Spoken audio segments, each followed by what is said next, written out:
The transition from the Queen stepping down to Prince Charles taking over as King is already starting, a royal source has revealed to Daily Star Online.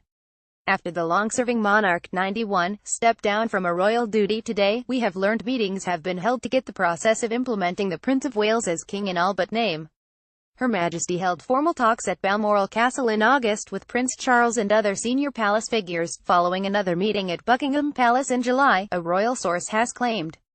The discussions were held after the Queen was said to have decided that if she is still on the throne at the age of 95, she will request the Regency Act comes into force. This legislation, only ever used by the monarchy once before, would see Charles become a Prince Regent and be King in all but name.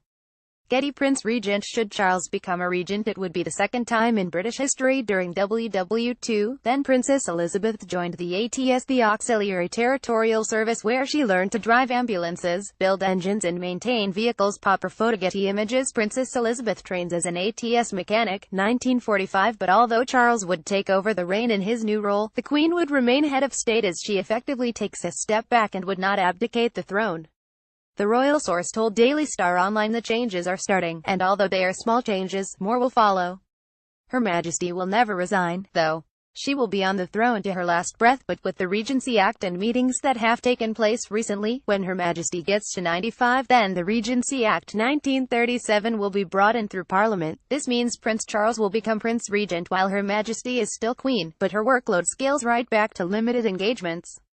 British Path crowned. This is the moment Charles became Prince of Wales. Candid photographs of a young Queen Elizabeth II with her father, King George VI. That is the plan to make Prince Charles a regent. Royal butler. The revelation backs up recent rumors the Queen is planning to step aside, with widespread reports citing a royal commentator who claimed high-ranking courtiers had made it clear that preparations for a transition were underway.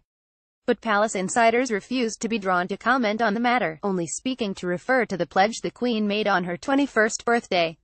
She said, "In this pledge I declare, that my whole life, whether it be long or short, shall be devoted to your service." Yet the royal source said they made comments to say there are no plans right now, but they said that to calm everything down. That is the plan, to make Prince Charles a regent. When Daily Star Online put the questions to Clarence House, a spokeswoman said on the record, "We are not commenting." Meanwhile, a Buckingham Palace spokeswoman said, "We have absolutely no comment. To help celebrate Queen Elizabeth II's 90th birthday, we have collated some of her most candid pictures." Camera Press.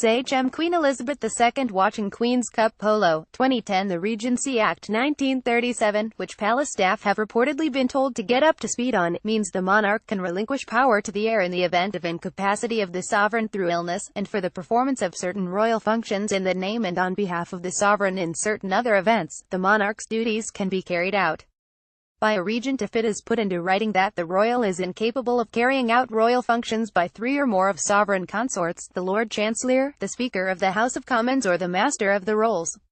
The last time Great Britain saw a regency was from 1811 to 1820, when King George III's mental illness left him unable to carry out his duties.